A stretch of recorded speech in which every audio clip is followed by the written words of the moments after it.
एक राजा की 4 पत्नियां थी। वह सबसे ज़्यादा प्यार अपनी चौथी पत्नी से करता था।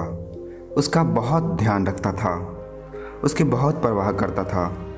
वह अपनी तीसरी पत्नी से भी बहुत प्यार करता था, लेकिन उसे अपने मित्रों से मिलवाने में उसे बहुत डर लगता था। उसे हमेशा यह डर लगा रहता था कि यह किसी दूसरे इंसान के साथ भाग ना जाए।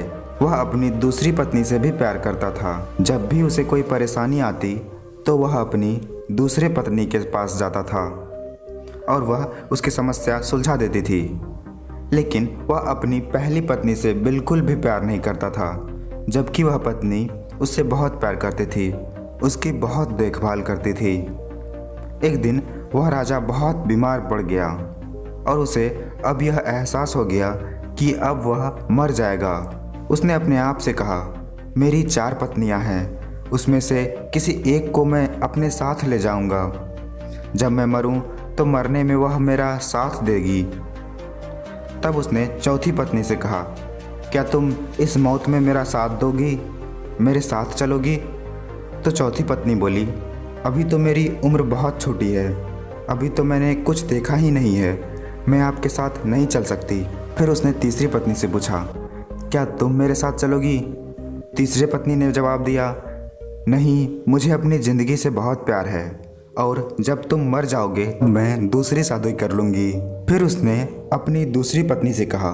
दूसरी पत्नी बोली, मुझे माफ़ कर दो, इस चीज़ में मैं तुम्हारा कोई मदद नहीं कर सकती। ज़्यादा से ज़्यादा मैं तुम्हारे साथ तुम्हारे अंतिम संस्कार तक ही साथ रह सकती हूँ। अब उस राजा का दिल बैठ गया, वह बहुत दुखी हो गया।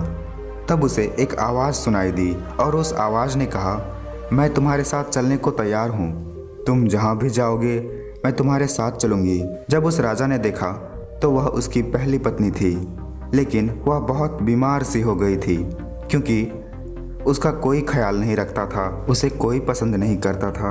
अंत में वह राजा बहुत पछताने लगा और बहुत रोने लगा।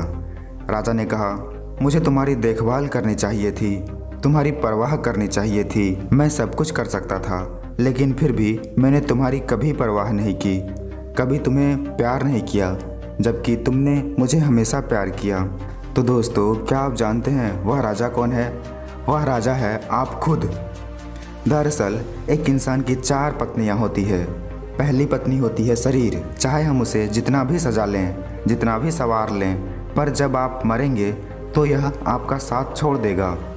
तीसरी पत्नी होती है आपका धन संपत्ति, लेकिन आप जब मरेंगे तो यह किसी और के पास चली जाएगी। आपकी दूसरी पत्नी है आपके दोस्त, आपके रिश्तेदार, चाहे वह कितने भी हमारे करीबी क्यों ना हो, लेकिन मरने के समय पर वह ज़्यादा से ज़्यादा आपके अंतिम संस्कार तक ही आपके साथ रहेगी।